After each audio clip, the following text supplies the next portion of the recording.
Yes, kerja bagus teman-teman semua ya. Anda masih mengupdate berita kripto di industri kripto melalui YouTube channel Crypto Daily Indonesia. Dengan Sofyan di sini, kembali kami Crypto Daily Indonesia memberikan informasi terbaru di industri kripto, berita-berita menarik di industri kripto secara mikro, secara makroekonomi teman-teman semua. Yang kemudian juga ya, kadang-kadang juga kami membahas tentang secara technical analysis untuk si Bitcoin dan beberapa altcoin lainnya. Maka dari itu, sebelum kita memulai berita hari ini, pastikan diri teman-teman untuk terlibat dalam tim Crypto Daily Indonesia sangat mudah dengan cara, dan ini gratis, dengan cara smash tombol like setiap video kami, subscribe, bunyikan loncengnya. Baik, pada kesempatan kali ini saya akan berbicara beberapa hal tentang industri kripto yang kemudian ya beberapa hal itu diantaranya tentang Celsius. Celsius akan mengubah kepemilikan altcoin mereka ya, Polygon, Cardano, Solana akan menukarnya ke Bitcoin dan Ethereum. Dimulai tanggal 1 Juli kemarin teman-teman semua, itu sudah dimulai. Ini menurut informasi yang kami dapat dari Celsiusnya. Celsius ini merupakan salah satu perusahaan peminjaman kripto yang mengajukan kebangkrutan bab 11 di kisaran di bulan Juli tahun 2022 lalu. Yang kemudian di sini Kraken ditindak oleh otoritas berwenang Amerika Serikat untuk memberikan data bagi siapa saja yang mentransaksikan kripto di Amerika Serikat lebih dari 20.000 US dollar, diminta datanya teman-teman semua oleh otoritas berwenang di Amerika Serikat ini. Ibaratkan di Indonesia itu seperti dirjen pajak lah ya, perpajakan, meminta Kraken ini untuk memberikan database-nya teman-teman semua ya, yang melakukan transaksi Bitcoin lebih dari 20.000 US dollar sejak tahun 2016 sampai tahun sekarang ini ya, informasi yang kami dapat seperti itu. Yang kemudian ya, baik kita akan mulai dulu secara teknikal si Bitcoin. Nah, di sini saya akan tunjukkan kepada teman-teman semua ya untuk performa Bitcoin dalam time frame 1 jam. Dalam beberapa jam terakhir Anda bisa melihat Bitcoin itu dalam performa sideways saja, flat saja ya. Setelah di beberapa hari yang lalu kami sudah membahas juga akibat daripada apa SEC. Nah, kejadiannya di tanggal 30 Juni teman-teman, di malam hari. Kalau Anda melihat market di malam hari di sekitar jam 9 atau jam 10 ya waktu Indonesia Barat, di situ Anda bisa menyaksikan fluktuatif yang sangat tinggi terhadap Bitcoin. Nah, ini dia kejadian teman-teman semua ya, candle di layar Anda, candle merah yang sangat panjang tersebut dengan lower shadow juga yang lumayan panjang tetapi lebih tinggi body candle-nya.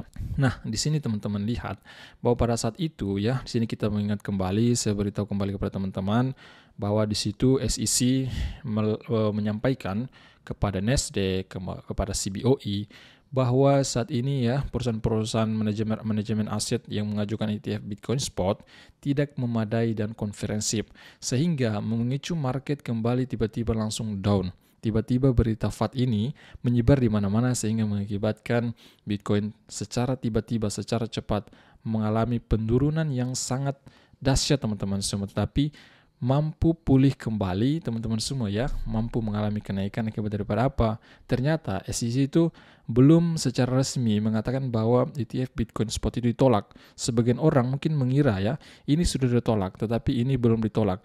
SEC hanya meminta terhadap perusahaan-perusahaan manajemen aset yang mengajukan ETF Bitcoin Spot ini untuk merevisi proposal pengajuan mereka. Pemahamannya seperti itu, informasi yang kami dapat teman-teman semua. Nah, ini performa Bitcoin dalam time frame 1 jam ya. Kita beralih ke informasi berikutnya. Postingan kami dalam beberapa jam yang lalu semenjak dibuatnya video ini. Di sini kami menginformasikan Bitcoin update. Ini time frame 1 jam pada Bitcoin, kondisi BTC sangat stabil dalam beberapa jam terakhir. Para pelaku pasar atau bandar itu teman-teman saat ini menunggu momen tepat untuk masuk. Menurut analisa jangka pendek saya, sambil menunggu keputusan pasti dari SEC apakah akan menyetujui ETF Bitcoin Spot atau tidak. Kita tidak mengetahui pasti kapan SEC akan mengumumkan hal tersebut. Dalam beberapa video kami yang lalu membahas tentang Bank Sentral Amerika Serikat, The Fed, yang memungkinkan di pertemuan FOMC berikutnya akan menaikkan kembali suku bunga acuan mereka di kisaran 25 basis point. Cek video kami di sini. Jadi di beberapa yang lalu, kurang lebih 1 minggu yang lalu, di situ kami menginformasikan kepada teman-teman bahwa Gubernur Bank Indonesia Pak Periwarjio itu mengidentifikasi teman-teman yang menganalisa bahwa di pertemuan FOMC berikutnya The Fed ini akan mengalami kenaikan suku bunga acuan lagi. Kemungkinan ya 25 basis point dia akan menaikkan. Jadi teman-teman yang belum tonton video itu silakan cek video tersebut ya di sini teman-teman semua ya. Kami membagikan linknya di postingan ini teman-teman. Jadi kalian bagi yang punya Twitter, kunjungi juga Twitter kami dan jangan lupa untuk mengikuti kami di Twitter. Next, kita beralih ke berita berikutnya bahwa breaking news. Pemerintah Korea Selatan telah mengesahkan undang-undang terobosan, Undang-Undang Perlindungan Pengguna Aset Virtual yang bertujuan melindungi investor dari industri kripto. Next, undang-undang ini disahkan oleh Majelis Nasional pada 30 Juni lalu sebagai tanggapan atas kekhawatiran yang berkembang tentang praktik perdagangan tidak adil di pasar kripto. Jaksa Korea Selatan dan Sung Han mengatakan kepada Bloomberg pada awal Juni bahwa kejatuhan Terra Luna ini dikaitkan lagi dengan kejatuhan Terra Luna ya. Alasan undang-undang ini disahkan oleh Majelis Nasional pada 30 Juni lalu teman-teman semua. Terra Luna adalah kasus penipuan keuangan atau penipuan sekuritas keuangan terbesar yang pernah terjadi di Korea Selatan. Jadi inilah salah satu alasan kenapa otoritas berwenang di Korea Selatan ini untuk mengatur kembali cryptocurrency, perdagangan cryptocurrency teman-teman. Pendiri Terraform Labs dan mantan CEO Do Kwon dan mantan kepala keuangan Heng Cheng-jun dijatuhi hukuman 4 bulan penjara oleh pengadilan Montenegro karena masing-masing memiliki 2 password palsu dan 1 kartu ID palsu. Next, mantan eksekutif itu juga diancam akan dikirim ke Korea Selatan dengan tuduhan melanggar undang-undang pasar modal negara itu.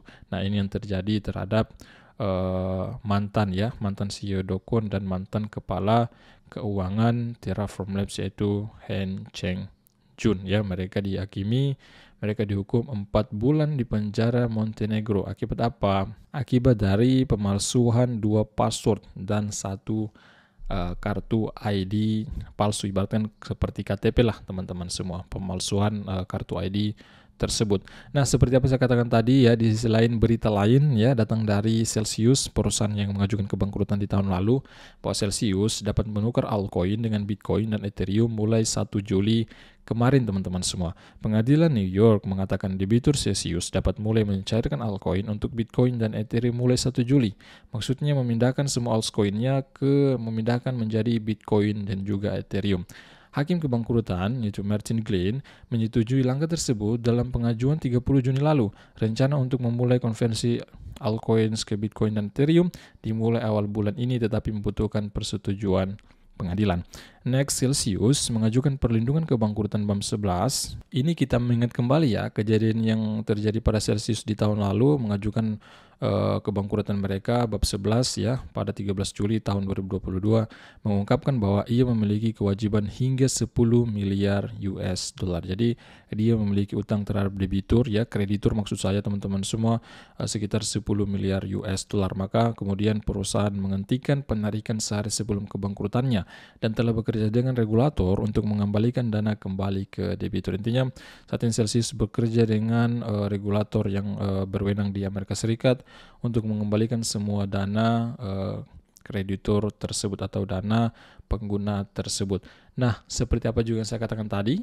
Nah, di sini kita melihat Kraken mendapat mendapat penyampaian diperintahkan oleh otoritas berwenang di Amerika Serikat. Ya, ibaratkan kalau di Indonesia itu Dirjen Pajak lah teman-teman semua. Perpajakan seperti itu. Kraken memerintahkan untuk menyerahkan informasi transaksi oleh pengadilan. Next up, pengadilan federal telah memutuskan bahwa pertukaran cryptocurrency Kraken harus memberikan informasi akun dan transaksi kepada Internal Revenue Service atau IRS. IRS meminta informasi ini untuk menyelidiki potensi pajak yang tidak dilaporkan oleh pengguna bursa.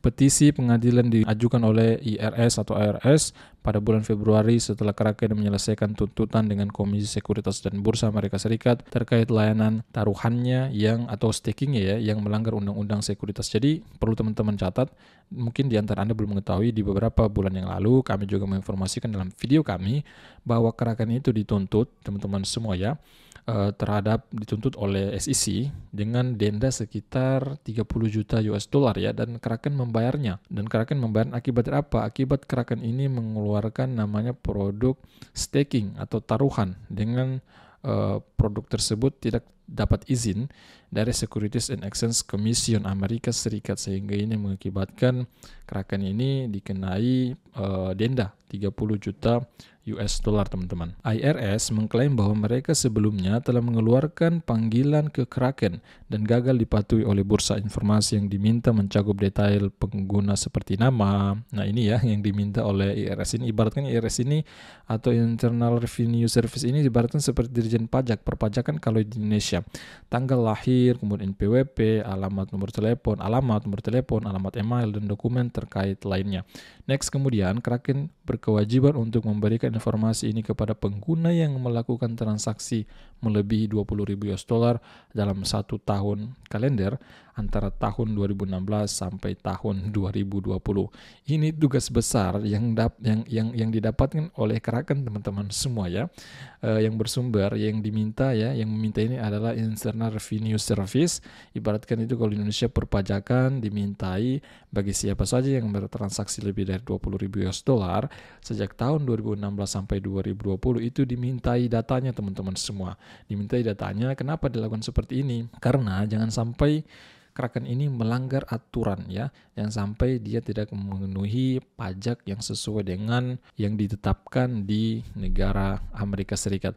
Saya pikir ini pukulan berat juga ya untuk Kraken, teman-teman semua, untuk memperlihatkan ya transaksi yang lebih dari 20.000 US dollar dalam 1 tahun kalender dari tahun 2016 sampai tahun 2020.